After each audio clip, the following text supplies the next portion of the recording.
baha sa northeastern Australia. Isa ang naitalang nasawi.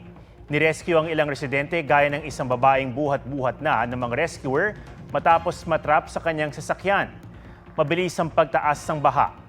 2 araw nang walang tigil ang pagulan sa Queensland State dahil sa bagyo. Nalubog ang mahigit 100 bahay at hindi na rin madaanan ng ilang tulay. Ayon sa kanilang Weather Bureau, may banta pa rin ng matinding ulan kahit pahupa na ang bagyo.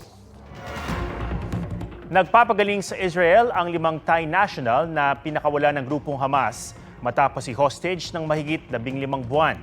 Binisita sila ng Foreign Minister ng Thailand sa Bir Yaakov, Israel.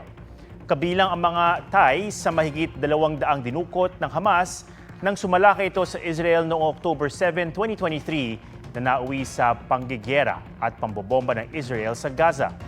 Nitong Huwebes, pinalaya sila kasabay ng 3 Israeli bilang bahagi ng ceasefire agreement ng Hamas at Israel na nagsimula noong January 19.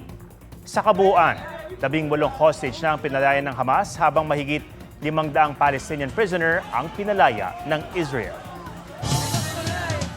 Nagkasunog ngayong hapon sa isang residential area sa Novaliches, Quezon City. Tulong-tulong ang mga residente sa pag-apula ng apoy. Sa inisyal na ulat, mga informal settler ang naapektuhan. Wala namang napaulat na nasaktan o nasawi sa sunog na inaalam pa ang sanhi.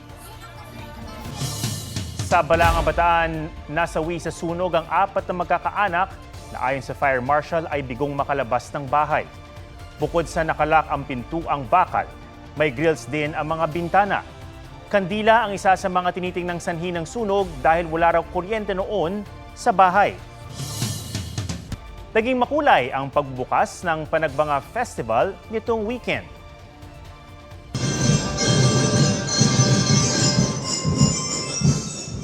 Dinagsa ng libu-libong turista ang makulay na grand opening parade sa Session Road at Harrison Road.